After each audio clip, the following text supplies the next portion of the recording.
چرا دقیقاً زمانی که اسرائیل داره میره سراغ آخرین سنگرگاه حماس، یعنی همین رفح، همه دولت‌های غربی یه دفعه علیهش بیانیه میدن و تون حرف زدنشون و حمایت از اسرائیل عوض شده. سیاستمدارای غربی، مینستریم، این رسانه‌های جریان اصلی و سازمان‌های حقوق بشری دنبال معمولاً و طبق معمول ساده‌ترین راه، یعنی همون آتش بس هستن. در مورد اسرائیل این چندمین باره که این کشور در آستانه پیروزی علیه تروریست‌ها و نابودیشون قرار میگیره و غرب از اون ور داره تلاش میکنه در گام‌های آخر جلوش رو بگیره. اسرائیل الان 4 ماه جنگیده، این همه هزینه شده، این مقدار پیشرفت حاصل شده. رفح در واقع آخرین سنگر رسمی تروریستای حماس است. آیا الان به نظر شما استراتژی درستی هست که به دلایل بشردوستانه بخوان آتش‌بس طولانی مدت اعلام بکنن؟ نتانیاهو یه گفتگوی دیگه داشت این هفته با ABC نیوز، همون فکر کنم 1-2 روز قبل فاکس، یه گفتگوی دیگه با ABC نیوز داشت. رسانه دموکرات‌ها مجری یه جوری ازش سوال میکرد که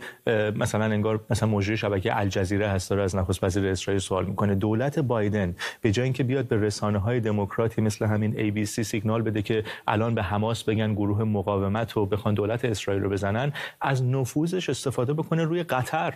منطق نخست وزیر اسرائیل از نظر من درست است. یه تیکه دیگه از گفتگوی نتانیاهو با فاکس نیوز رو ببینیم و برگردیم با مهمون، میفهمیم که چرا الان مهمه کاری که اسرائیل 4-5 ماه پیش شروع کرده رو باید حتما به پایان برسونه. به نظر من حرفای نتانیاهو منطقیه. الان یه نفرم توی دنیا از رهبران سیاسی داره حرف درست میزنه، کار درست میکنه و تا الان هم تو این 4 ماه نشون داده که موفق بوده. تمام همین سیاستمدارای غربی که به نظر من همشون رفوزه هستن، این روزها در اعمال سیاست‌هایی که در جهان دارن پیش میبرن، میان باش مخالفت میکنن.